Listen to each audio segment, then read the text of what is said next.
What's up, YouTube? It's Boss Saiyan here. The heat wave carries on in the UK, and the heat wave carries on in the Dragon Ball Super scene as well here in the UK since the release of Set 3. There's a lot of activity around the game. There's a lot of YouTubers getting into making meta analysis, and tournaments are popping up all around the country, which is really sweet. And I have an upgrade to a previous deck tech that I've shown you guys, which is still my favorite leader, Masked Saiyan. You know what he does. I'm not going to detail him anymore. But today we're looking at a green-black setup.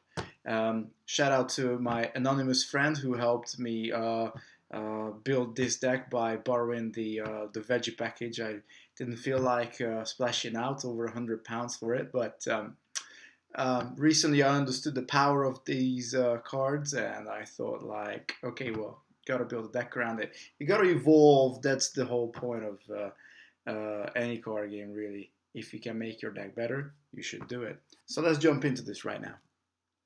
So as I said, we're approaching this deck of Masked Saiyan with a green-black build, which might sound a little bit peculiar because you would think, with Furthering Destruction Champa, the Unbreakable Super Saiyan Son Goku, which is like your secondary super combo, you might not want to go down that route, but you should, because I find this deck to be extremely consistent. It's well worth building if you got somebody to lend you the cards, or if you have enough money to pay out for these cards. So we start with the veggie package. I found that you definitely have to have Trunks Bridge to the Future, a full playset of it. We got loads of Saiyans in this deck, both in the green and the black section of the colors. It's an absolute must-have. Plus, don't forget, I've seen a lot of deck decks that run the Veggies, which of course is our 4 Saiyan team. We're Kaba, 4 Unstoppable Ambition Super Saiyan Caulifla, and our 4 Hidden Awakening Kale. Many people call this the veggie package. The problem with it is if you run it on its own, you're not going to be able to pull off 2 green energy by turn 2. This is why you need a little bit more support coming from your green. This is one of the reasons why I would always include the 4 copies of the Trunks, which we have here. And I also run 3 Terror Side Goku Black. So I'm going to detail why we ran these cards, because some people might not be familiar with the Veggies. So Trunks Bridge to the Future, it's either a turn 1 drop or you charge it to energy. It gives you green energy, and because these are the only green cards we're running in this deck, you will get to the point where you have to sacrifice some of them and charge them to chi. Most of the time I find that it's either Terra Goku Black or Hidden Awakening Kale that it gets charged into the chi, because what you want to do with Saiyan Team Burkaba, you definitely want to drop him in turn 2, and you want to be able to search and find an unstoppable Ambition Super Saiyan Caulifla, because if he hits her in the top 10, she comes down for free.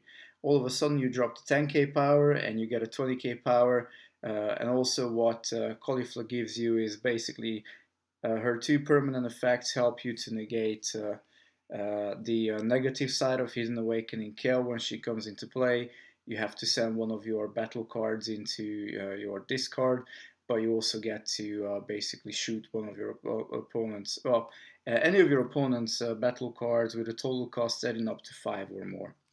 So turn 2, you want to drop Saiyan Team Wakaba, look through your top 10, and hopefully hit a Caulifla. If not, you hit a Kale, take her into your hand.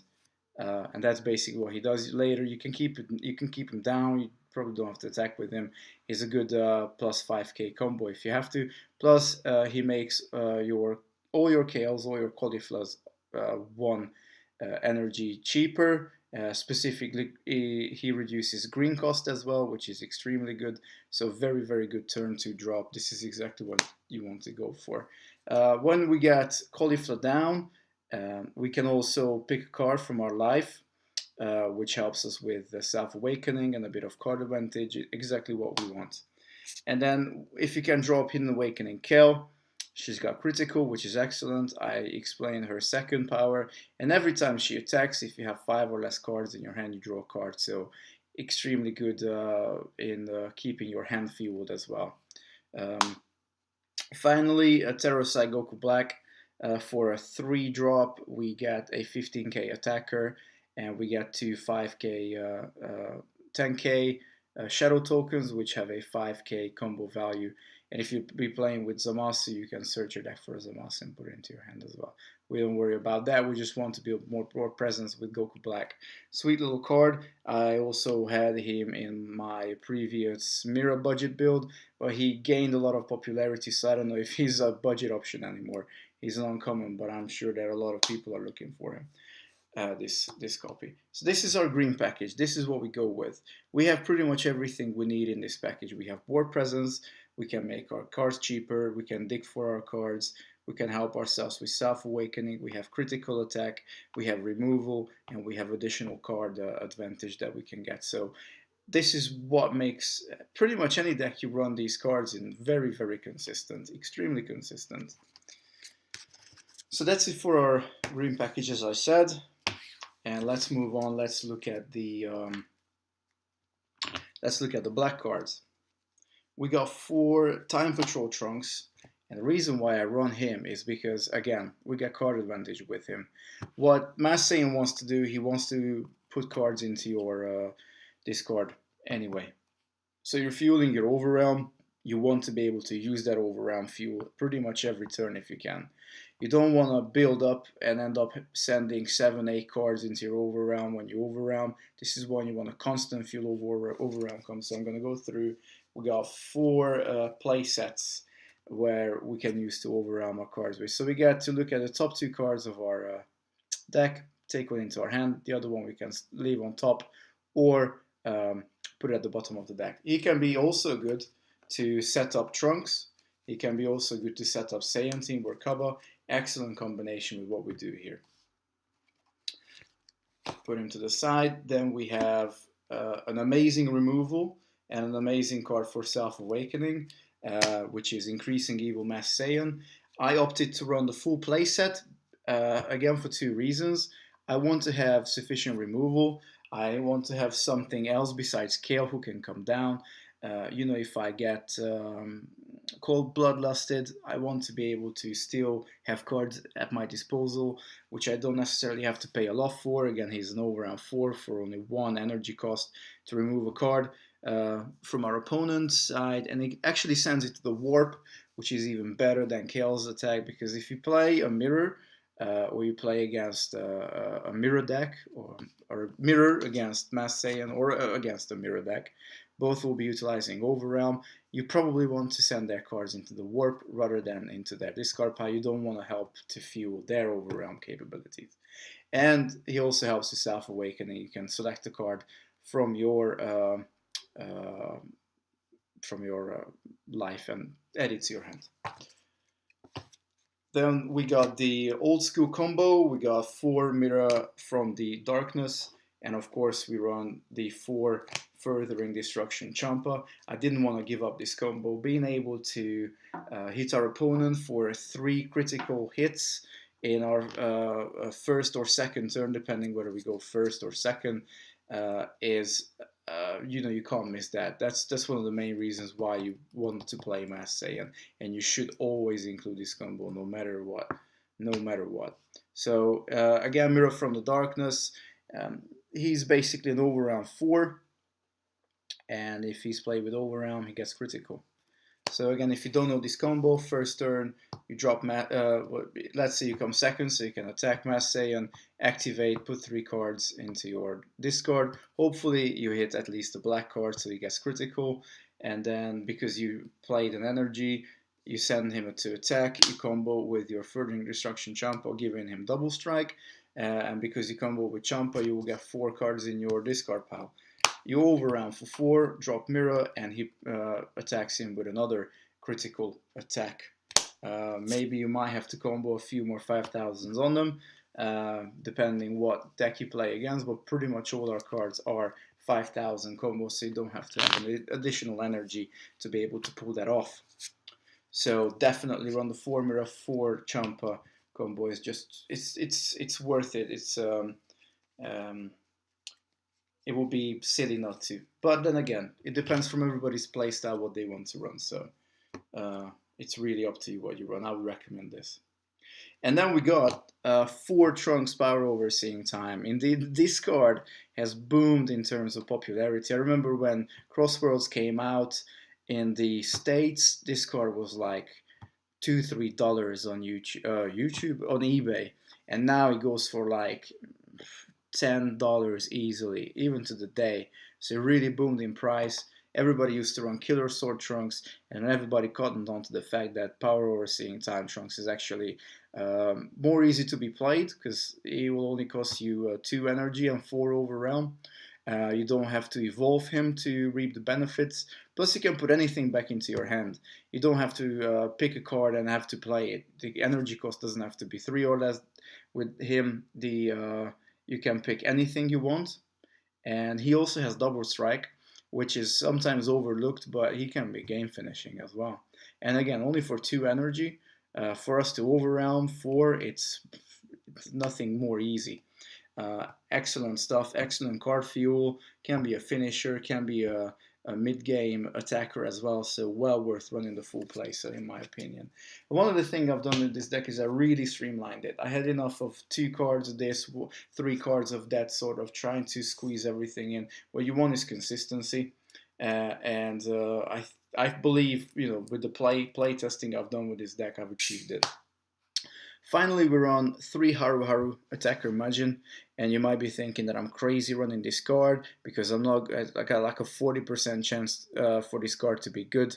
You obviously have to play against a green or a yellow leader to be able to stand 4 of your energies into active mode. I actually don't care about that last ability. What I care about is that I have another 4 critical attackers, and with her in the deck, I got 4 kills, full destruction mirror, and 4 Haru Haru, and my leader can also make himself critical. What I want to do in this deck is just constantly hit for critical, and that's the number 1 reason. You can play her for any energy, so if you're stuck not being able to charge your green energy, G's doesn't matter. For her, you can play black or green, whatever you got.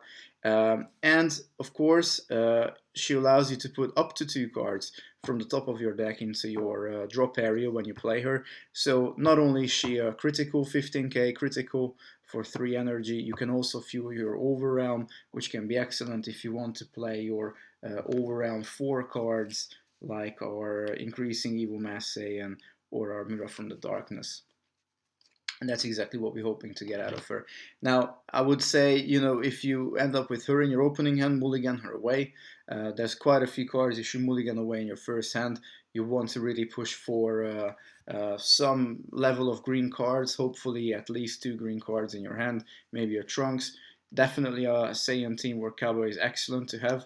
So you really want to kickstart your game plan with getting the green engine going, and then the black engine is just going to run itself basically.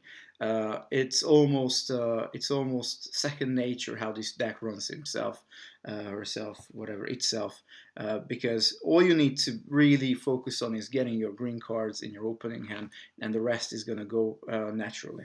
And the added bonus, of course, yes, you can restand 4 energies if you play against green or yellow, but again, I must say yellow here in the UK is still very popular, guys. Don't forget that Tournament of Power and Set 4, it's not released here yet. I think Tournament of Power will be released next week, 1st of August or something like this, and we gotta wait for another month or 2 for Tournament, Set 4.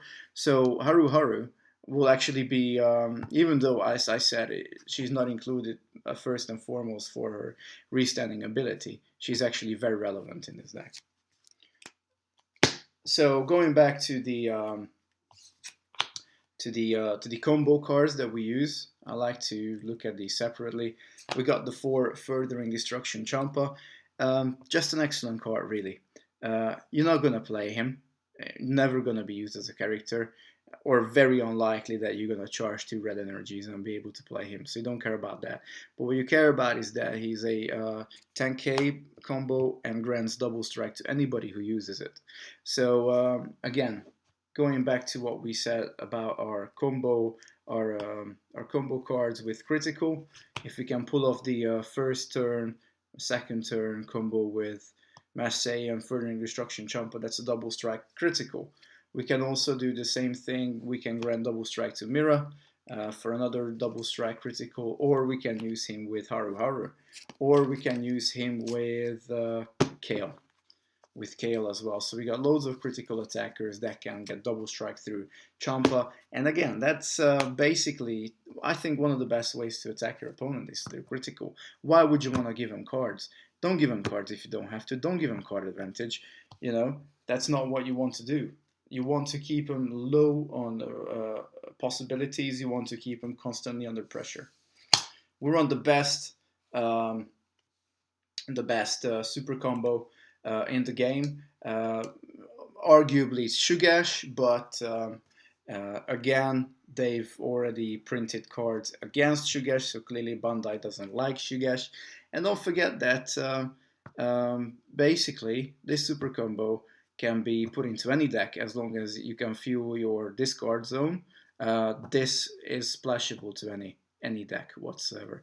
Plus the artwork is so much better. I'd rather look at a Supreme Kai of Time, a goddess, than a fat Super Saiyan pretending to attack you with full force. I mean, come on, Shugesh was a bit of a joke in the movie. So, yeah, you got to think about the lore as well, not just necessarily what the cards do. And then last but not least, we got the secondary super combo, as people call it. Unbreakable Super Saiyan Son Goku. Costs you an energy for a 10k boost. And if you combo with this card, you get to draw one card. Now, we don't run the whole playset. We don't run the whole 4. I don't want to have too many 10,000 attackers. Plus, we got the Champa as well to give us double strike. We have so much card advantage anyway that we can spare that one space to run something more useful that can help us to close the game easily, which is what we do. But don't forget, we draw cards with these. We also have our 4 super combos, our Supreme Kai of Time. We also have our 4 Time Patrol Trunks to draw cards. Our Self-Awakening Increasing Evil Masked Saiyan helps us to draw cards. We can pick cards back with Trunks Power Overseeing Time. We can also dig for cards with Trunks, Bridge to the Future. We dig for cards with Saiyan Teamwork Kaba. We get additional card from our life when we play Super Saiyan Caulifla. And we also draw cards with Hidden Awakening Kel when we attack. So pretty much all our cards give us some sort of card advantage. We really don't need to run 4 of these guys because it almost clogs our deck up. We don't want to have too many red cards. Even running these 7 can be a bit of a toll every once in a while. But just mulligan away the bad hands. Ensure you end up with at least 2 green cards in your opening hand, so you can charge 1 into energy. Hopefully you'll draw into another one. If you have a chance to get the Mira Champa combo, try and mulligan for that. If there is no chance for it, try and mulligan towards more green cards. Try and mulligan optimally, depending what the first 6 cards is that you draw into your hand. This game allows you to really almost design what your opening hand's gonna be, which is, it's a huge thing. Basically no other card game allows you to do this. You don't lose any card when you mulligan, and you can keep whatever you want, so you can really just go with whatever you have. Don't forget, fairly streamlined. If you can start with your green cards, try and go for it. If not, just go down the black cards route, and you can overround to your heart's content, because you can do it, trust me, as much as you want. Don't forget, you can overround once in a turn, so don't keep too many cards that can overround, because you can only do it once in a turn. And that's it pretty much, I think. You know, if you've got any more questions, then you can always put it down into the comments and I'll reply to it. Besides that, I hope you enjoyed this deck tech. I really appreciate the new subscribers. Welcome to the team, guys. I'll try and keep the content fresh as I can, obviously.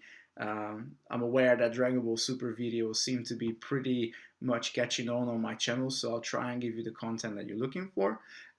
Make sure you like, subscribe, and share. But for now, peace out, YouTube. Bus Saiyan signing out.